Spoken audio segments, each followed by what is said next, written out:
Monsieur le ministre, merci d'être avec nous. Bonjour. Bonjour, Monsieur Konaté. Vous venez de présenter le rapport de la Côte d'Ivoire devant la Commission des droits de l'homme et des peuples ici à Yamoussoukro. Quel sentiment vous emportez, n'est-ce pas, de cette séance?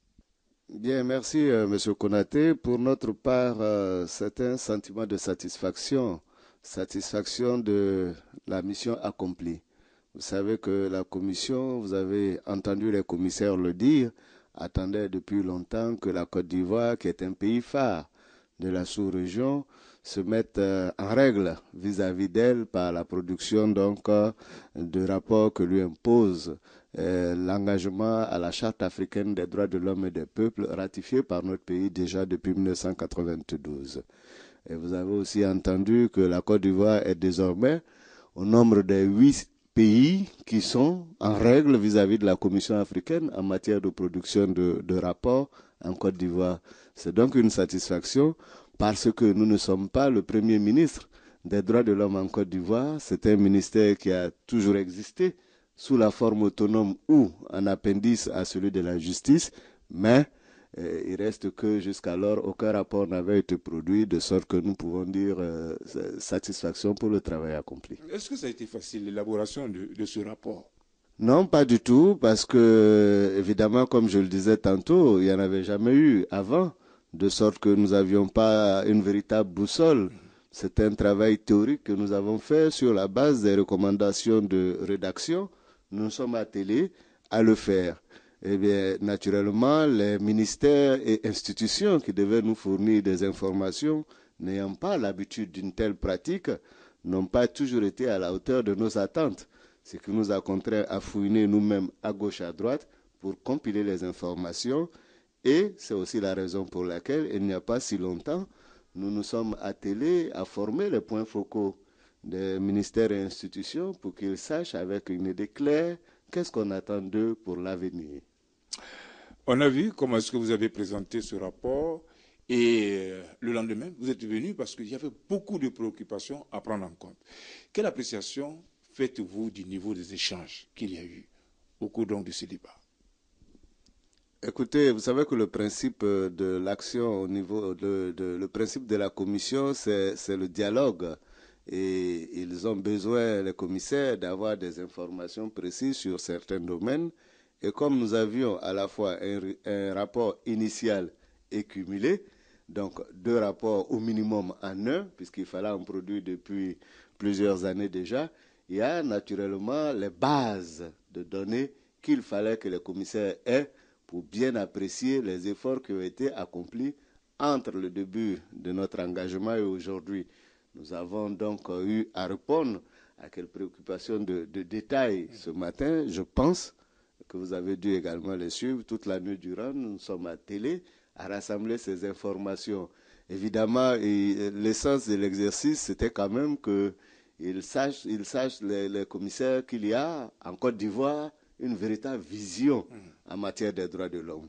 Il ne fallait pas tout leur donner a priori, parce que après les échanges n'auraient pas été fructueux. Et comme nous sommes l'organisateur de la session, les autres auraient pensé qu'il s'agissait donc d'une facilité accordée à la Côte d'Ivoire. Donc, en leur donnant le minimum pour susciter près de 300 questions, eh bien, nous avions à cœur de démontrer aux autres qui sont venus des autres pays que ce n'était pas une fleur qu'on faisait à la Côte d'Ivoire, qu'au contraire, la Côte d'Ivoire était à la hauteur des attentes de la Commission. Alors, vous avez fait l'état des lieux en matière donc de droits humains dans notre pays en vous attardant sur les droits civiques et politiques.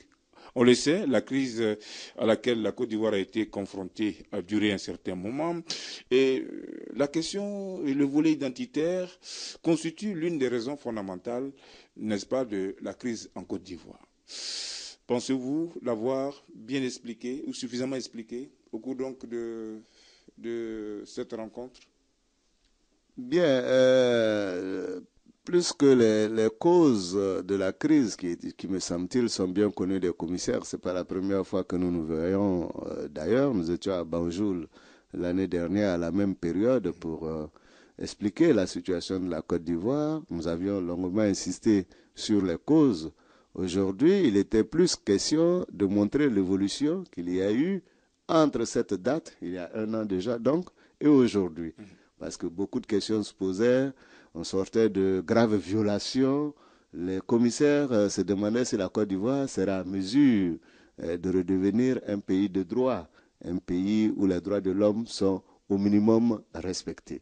Et c'est ce que nous nous sommes attelés à expliquer.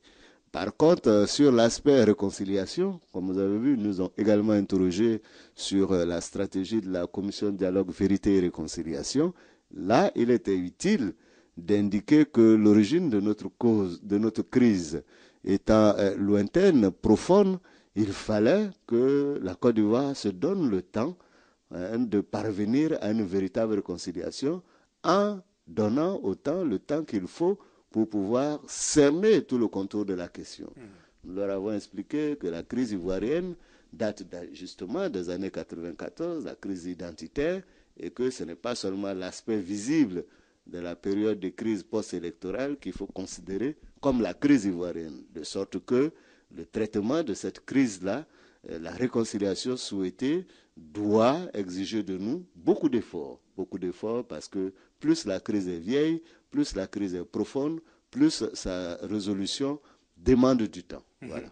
Alors, après avoir abrité la 52e session de la Commission africaine des droits de l'homme et des peuples, la Côte d'Ivoire a pris l'engagement de se mettre désormais à jour vis-à-vis des instances internationales en matière de droit, de justice. Là-dessus, quels sont vos espoirs?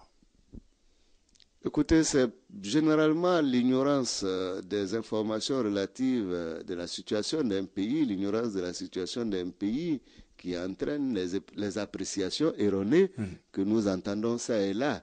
Je suis en tant qu'Ivoirien peiné lorsque je suis à l'extérieur et que je m'entends dire que notre pays ne respecte pas les droits de l'homme. Tout cela, ça me fait de la peine. Parce que le premier responsable de ce pays, depuis la fin de la crise post-électorale, accorde beaucoup d'intérêt aux droits de l'homme. Vous n'entendrez jamais le président de la République, son Excellence Alassane Ouattara, intervenir sans faire allusion aux droits de l'homme et à la lutte contre l'impunité. Ce sont les deux fondements de l'état de droit. Donc, en permettant à la Côte d'Ivoire, désormais, nous avons commencé, nous avons fait également... Nous sommes en train de traiter l'EPU, l'examen périodique universel, où il faut aussi produire des données, des informations. Ce sont des démarches qui permettront désormais à la communauté internationale de bien suivre ce qui se fait en Côte d'Ivoire et de mieux apprécier les efforts des Ivoiriens pour avancer sur le chemin de l'état de droit, sur le chemin du développement.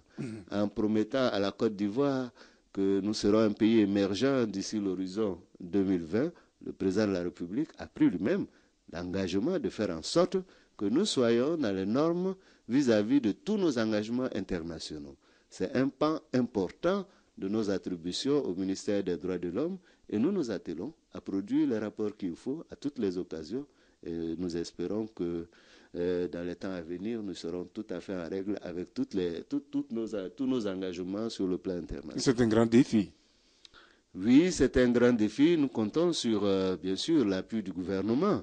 Nous comptons sur la solidarité gouvernementale. Nous comptons surtout sur le soutien du président de la République qui n'hésite pas, donc comme pour l'organisation de cette session, à mettre les moyens à la disposition des acteurs que nous sommes pour remplir nos engagements. À partir de cet instant, nous ne pouvons qu'être dans l'espérance totale que demain sera un jour nouveau en ce que nous aurons fini d'éponger nos dettes d'ici un an, comme il l'a dit. Alors, on va s'intéresser toujours, n'est-ce pas, au contenu du rapport que vous avez fait, le premier de la Côte d'Ivoire. Un mot des droits sociaux, économiques et des droits de solidarité. Oui, pour les droits socio-économiques, je le disais ailleurs, que je pense que c'est sur ce tableau d'ailleurs que la Côte d'Ivoire est à féliciter en un an. Ils sont plus aisés à réaliser parce que, naturellement, ce sont des attentes claires et précises pour fournir du travail, fournir des logements, fournir de quoi manger, mettre la Côte d'Ivoire au niveau culturel espéré. Je pense qu'en un an, beaucoup a été fait dans ce sens, pas tout, naturellement. Beaucoup de chantiers ont été lancés, les jeunes ont de l'emploi, ceux qui veulent travailler. ont de l'emploi avec ces différentes activités. La santé, nous sommes en train de faire en sorte que tous les Ivoiriens puissent accéder aux soins. On a commencé par la gratuité, on l'a réduite en ciblant.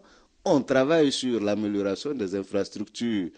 Pour l'année 2013, ce sont les infrastructures de santé qui seront la priorité. Cette année a été consacrée à l'enseignement, la rénovation des universités, le recrutement des enseignants. Donc tous ces droits-là sont véritablement un chantier auquel le chef de l'État accorde beaucoup d'importance.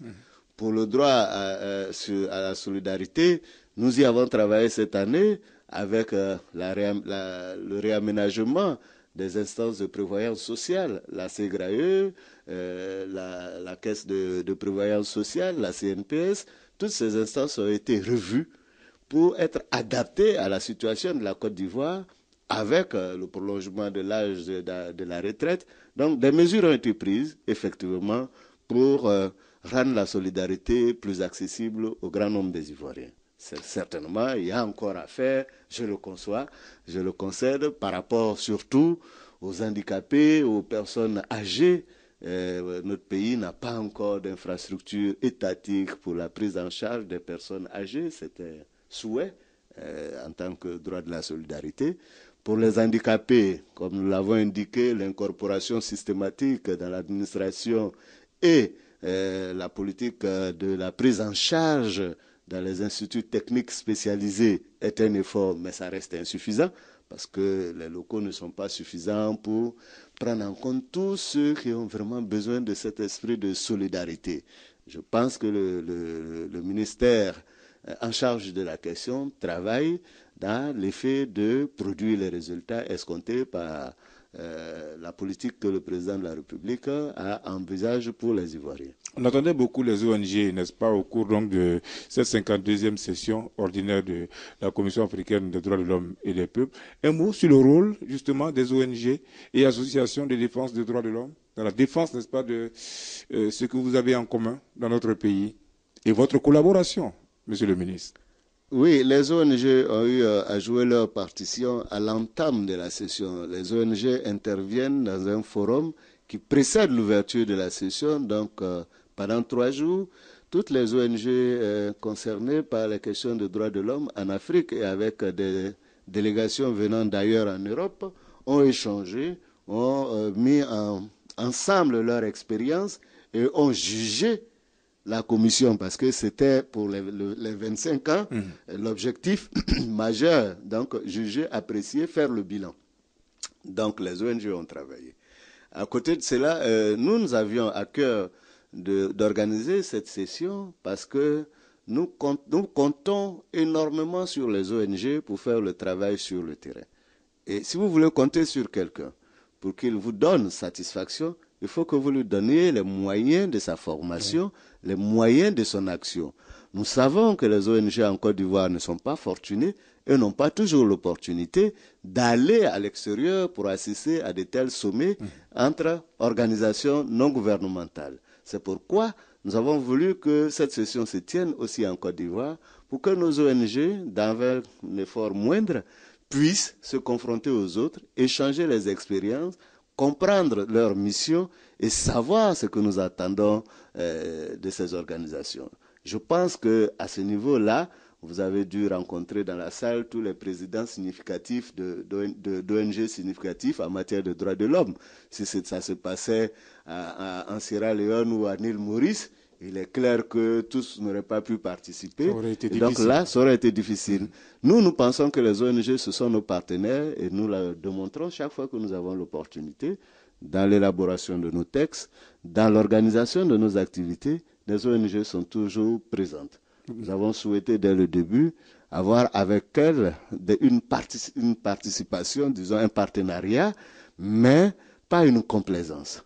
Parce que nous ne sommes pas partout en Côte d'Ivoire, notre ministère n'a pas de démembrement local, et pour nous, ce sont les ONG qui peuvent constater les violations des droits de l'homme pour nous en faire état, afin que nous agissions où il faut pour faire arrêter ces violations.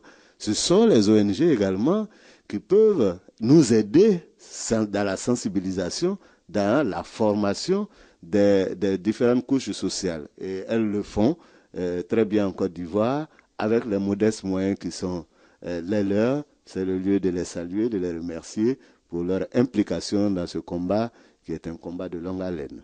Un prix a été décerné justement pour la première fois à une session de la Commission africaine des droits de l'homme et des peuples, et c'est l'ONG sud-africaine Human Rights Center qui a été désignée. Comment est-ce que vous avez accueilli cette distinction? Contrairement à ce que vous pouvez penser, moi j'en ai été très heureux. Vous savez qu'avec l'Afrique du Sud, la Côte d'Ivoire partage à peu près une histoire commune. Vous savez que ce sont deux grands États en Afrique. Ce sont des États qui ont connu des situations de conflit. Et si, à l'issue de tout cela, la première organisation, c'est l'Afrique du Sud qui remporte pour être sorti de la crise dans les années 94, il y a bon espoir que la Côte d'Ivoire, qui est le deuxième aussi après l'Afrique du Sud, puisse, dans les années à venir, faire gagner ce prix. Je pense que autant la Commission a le droit et le devoir de faire des recommandations, des critiques aux pays, aux institutions de droits de l'homme et aux ONG, autant elle se doit de reconnaître le mérite de celles qui avancent sur le chemin. C'est un appel à la Côte d'Ivoire pour s'inspirer de l'action qui se passe en Afrique du Sud. Je pense que nos partenaires, nos amis des ONG de Côte d'Ivoire ont saisi l'opportunité pour nouer des contacts avec ces ONG de l'Afrique du Sud afin de s'inspirer de leur modèle et de savoir comment elles peuvent, sur la scène internationale, faire valoir également leur galon de main. Nous voici à mi-parcours donc de cette session ordinaire et on attend à présent la fin des travaux. Qu'est-ce qu'on peut attendre des recommandations de ce rendez-vous de Yamoussoukro? Écoutez, pour la Côte d'Ivoire, ce sera un appui nécessaire, utile, parce que vous savez, comme je l'ai dit, en termes de politique de vision, plus nous sommes nombreux à y réfléchir, plus l'horizon se dégage. Et le fait que les commissaires aient à apprécier ce que nous avons fait déjà permettra à ceux-ci de nous donner des indications plus heureuses. Vous avez suivi ce matin certains commissaires, lorsque j'ai avoué que je ne voyais pas comment les règles sur la parité, le quota pouvaient s'envisager ou s'aménager. Ils nous ont donné les conseils nécessaires. Donc nous pensons que les recommandations qui vont être faites à l'issue de cette 52e session ne seront que pour nous un ferment dans le sens de développer davantage les droits de l'homme en Côte d'Ivoire et de faire en sorte que les Ivoiriens, demain, vivent dans un état de droit où les droits de l'homme sont le socle de toutes les actions. Monsieur le ministre, merci d'avoir été avec nous. On se retrouve à la fin de cette session ordinaire de la Commission africaine des droits de l'homme et des peuples pour tirer sûrement le bilan. Merci et bonne journée à vous. Merci beaucoup à vous.